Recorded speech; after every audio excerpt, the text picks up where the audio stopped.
What is going on, entrepreneurs, leaders, and influencers, and all my military peeps, my veterans, my homeschool peeps, or homeschool homies? What? I heard someone call them homeschool mafia. What?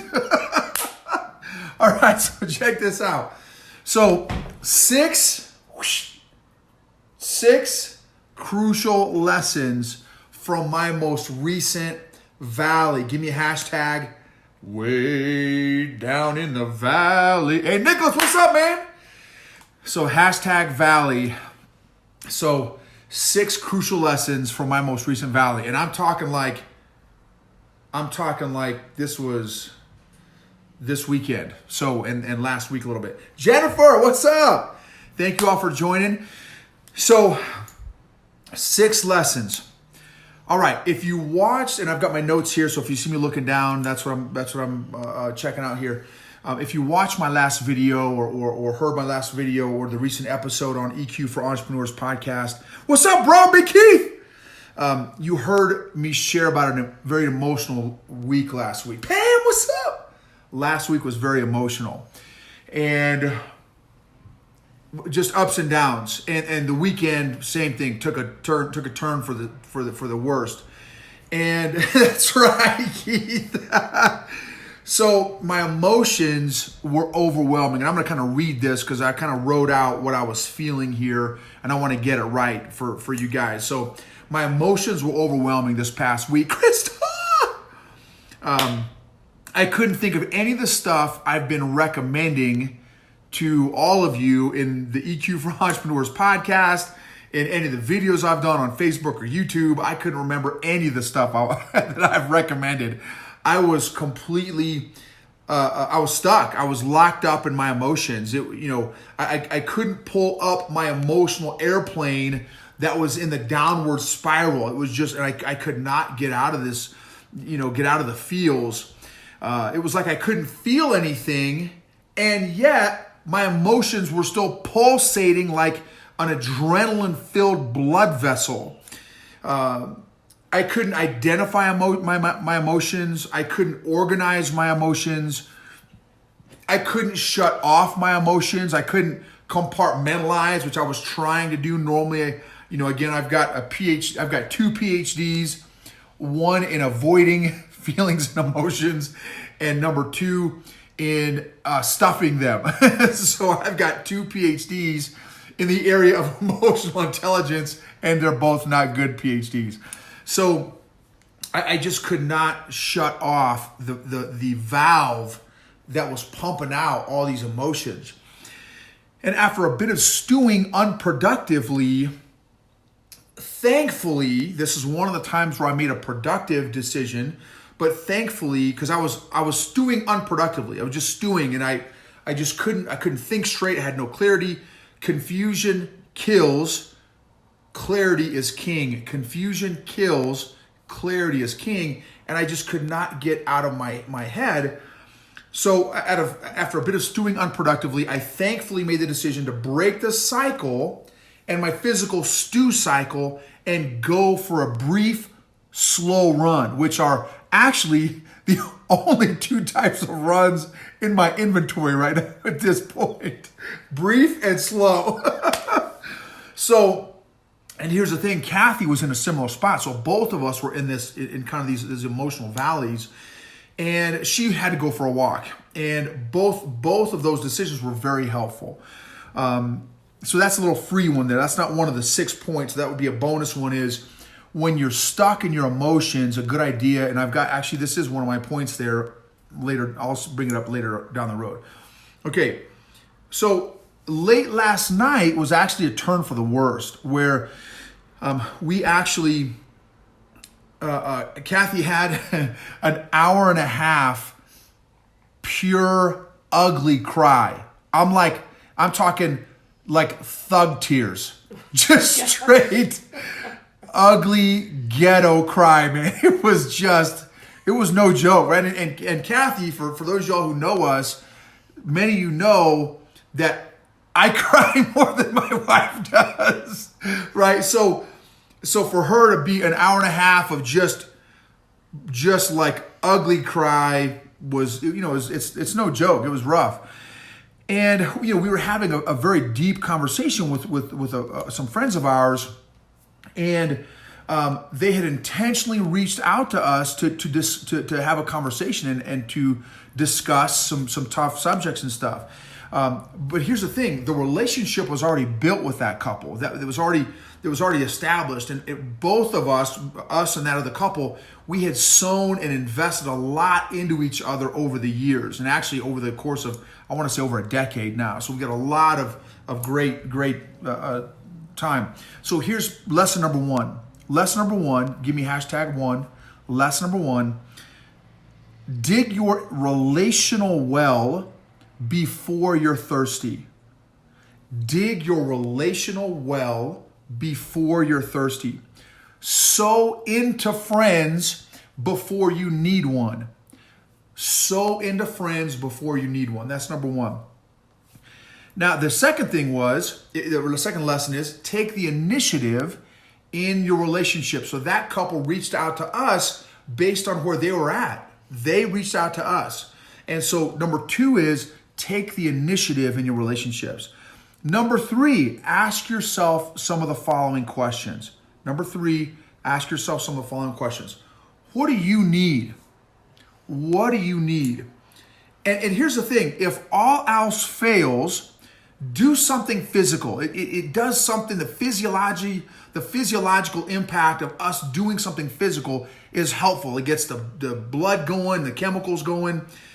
Go exercise, grow, learn something, bust out the Bible, read some encouraging verses. I call the Bible my spiritual 7.62 millimeter, machine gun, my spiritual weapon there. Read your favorite author, bust out your favorite music playlist, watch some funny comedians or whatever, right? Laughter helps out too. So that's number three. The first thing under number three is, what do you need? The next question under number three is, who do you need? Now, not from an emotionally needy perspective, right? I'm talking from a healthy perspective. So again, not emotionally unhealthy where you're codependent in that relationship. I'm talking from an emotionally healthy perspective. And then who needs you? So not just who do you need, but who may need you? You may be on somebody's list. so think, that's something to really think about and consider. This is money. How can you deepen a friendship or relationship during this time?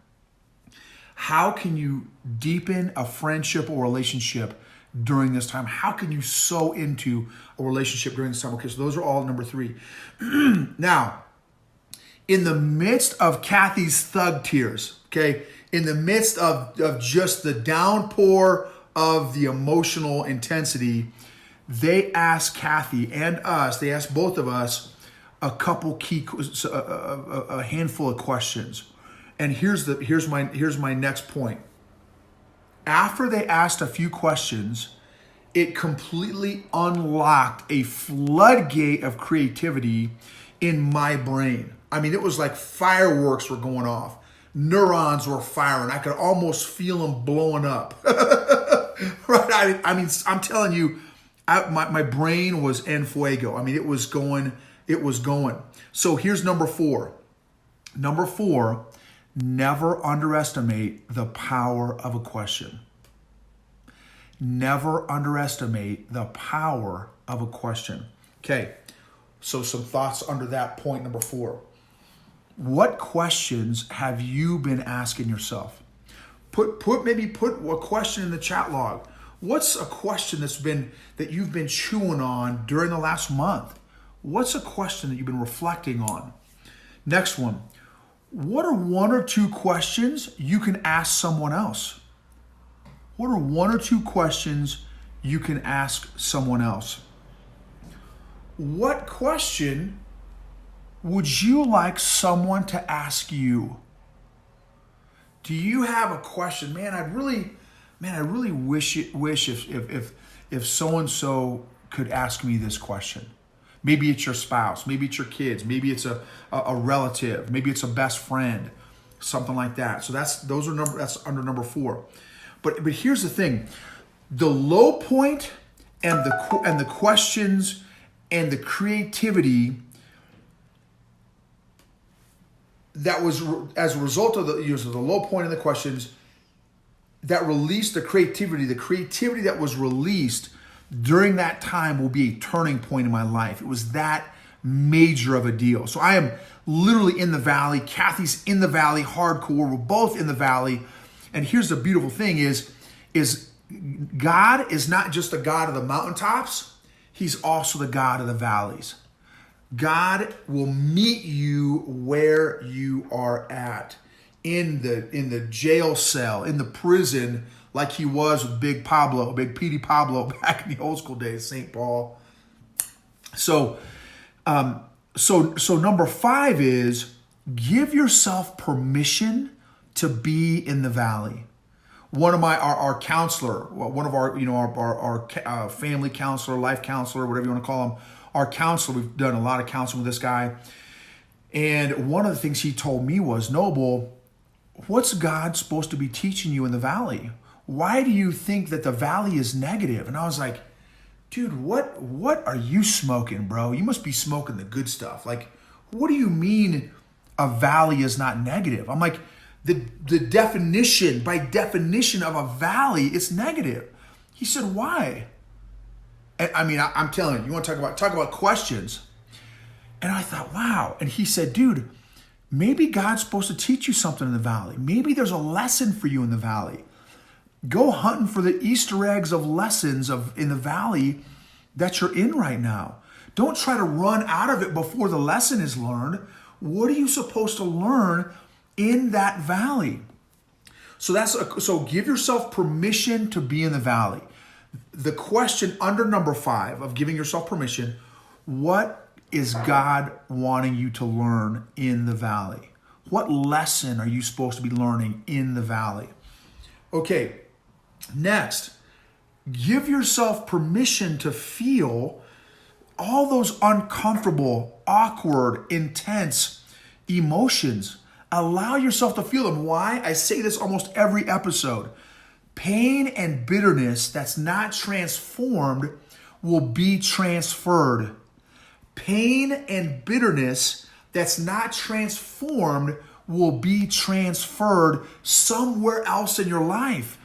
As a 2 PhD guy in the area of stuffing emotions and avoiding emotions, I'm here to tell you that little cute, furry, fuzzy, emotional monkey, after decades of stuffing and avoiding, will turn into the 800-pound gorilla that will be rear naked choking you, that will be choking you out. And you're wondering, man, why can't these people, why am I having such a tough time at my job? Why am I having such a tough time in relationships? Why can't my husband just get his poop in a group? Why can't my kids get their stuff together? Why can't my wife, say the right stuff or do the right stuff or treat me right or whatever? It's that 800-pound emotional gorilla that has built up over the years. Okay, next. If you can, pull those emotions apart one at a time. If you can. Now, the valley that I was just in, I was in a spot where I was not even able to do that. I had to go for a run. Now that I've kind of calmed down and I'm not necessarily in that valley anymore, I can go back and do that, which I probably need to and should. But if you can, pull out each one of those emotions one at a time. Oh, what is this emotion? And what is this emotion? What is this emotion? And really reflect on it and allow yourself to feel that emotion. What does anger feel like? What does bitterness feel like? What does depressed feel like? What does anxiety feel like? What does disappointment feel like? What does sadness feel like? What does rejection feel like? Let yourself feel that emotion, not for hours and hours, but literally like maybe 30 seconds to a minute. Okay, another idea, journal vomit. That's what I call it, journal vomit. Give me a little hashtag, journal vomit. Just vomit all your emotions, just write them all out. Don't judge yourself when you're writing. Don't analyze yourself when you're writing. Just put the stuff down on paper. Excuse me. There is therapy, there's catharsis just in journaling, putting those thoughts down. You can go back and review it later, but go through that stuff. Clarity, creativity, innovation, discovery, change, growth, impact, influence has all come from the valley I was just in literally a day or two ago. All of that stuff, clarity, creativity, innovation, discovery, change, growth, impact, influence, positive momentum. My last video, many of you saw, I talked about negative momentum that I had. So just in a matter of hours, God flipped the script and took me from a valley to a positive. So not only does God love you, but he likes you. My counselor told me that, my head about exploded. I mean, you want to talk about getting in the feels. That was, I've never heard that before. I've been in church, Bible thumper, holy roller guy forever. I've never heard that God likes me. That he doesn't just love, like he likes me. That's a different level of, I don't know, that was powerful for me. He meets us where we're at. Okay. Crying, chaos, confusion, uncertainty, fog, funk, stuck, then transition to a conversation with that couple and connection with that couple and questions from that couple led to a massive breakthrough. Did I know God was going to meet us there in that time of the lowest time after an hour and a half of Kathy's, thug tears? No, I had no idea. Let God show up in your life however he chooses to show up. Don't put him in a box. He doesn't fit in our little teeny boxes that we have of him. Let him work in your life however. Let him use whatever he wants to use to get through to you. And here's a beautiful thing. He doesn't waste anything. He doesn't waste our stupid decisions, my emotional immaturity, all my failures, my shortcomings. He doesn't waste any of that stuff. He will redeem all of that stuff. Number 6, last one. Let's see, one other thing. This is another good point. One other thing. You will find what you're looking for. You will find what you're looking for. Now, for me, when I'm in a valley, guess what? It's very easy to find what I'm looking for. What am I looking for? Stuff to reinforce my negative stories that I'm already telling myself.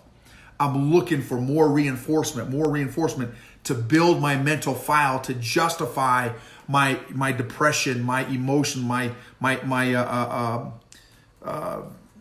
tantrums, my whatever. So be careful because you will find what you're looking for. So what are you looking for? Write that question down. What are you looking for? How can you be more intentional, right? That's this tattoo. How can you be more intentional with what you are looking for? Number 6, this is the last one. Number 6, get some go-to battle drill Bible verses to go through the tough times. Matthew 6:33. Someone write these in the chat log for me. Matthew 6:33. Seek first his kingdom and his righteousness. 1 Peter 5:7.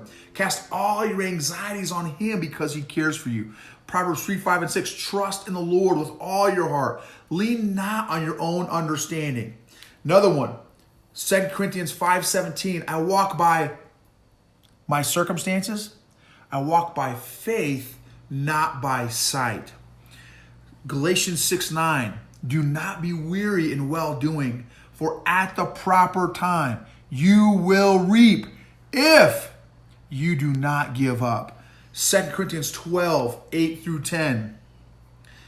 For when I am weak, he is strong. It's a lot better than that, but I'm just paraphrasing. So 6 points. Quick recap. Number 1, dig your relational well before you're thirsty. Number 2, take the initiative in growing and developing relationships. Number 3, ask yourself some hard questions. Number 4, never underestimate the power of questions. Number 5, give yourself permission to be in the valley. Number 6, get some go-to battle drill Bible verses that will help you through the tough times. If this has helped you or encouraged you in any way, please follow, share, like, subscribe, rate, and review. Love you all. God bless you. Let's change the world by changing your world by changing you.